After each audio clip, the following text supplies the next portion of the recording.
আজকে সুজি দিয়ে আর চিকেন দিয়ে ভারী সুন্দর একটা রেসিপি বানাবো। আমিও ভাবছি সুজি আর চিকেন দিয়ে এটা আবার কি রেসিপি। চলো তবে ট্রাই করি।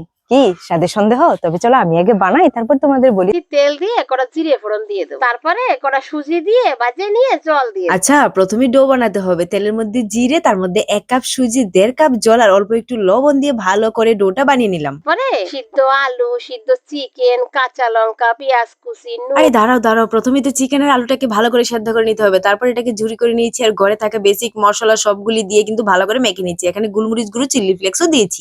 সুজির একটা ডো বানাই থইলাম, তার মধ্যে 1 চামচ কর্নফ্লাওয়ার দিয়ে ভালো করে মাখাই। এদিকে সুজির ডো ঠান্ডা হয়ে গেছে। কর্নফ্লাওয়ার দিয়ে মেখে নিয়ে রুটি থেকে একটু মোটা করে বেলে একটা বয়মের মুখ দিয়ে এভাবে কেটে নিয়েছি। সুজির রুটির উপরে চিকেনের পুরটা দিয়ে আর একটা রুটি দিয়ে চাকু দিয়ে ডিজাইন। আমার কাছে তো এটা দেখতে ঠিক বার্গারের মতোই লাগছিল, মিনি বার্গার। তারপর একটু ডিজাইন করেও নিলাম।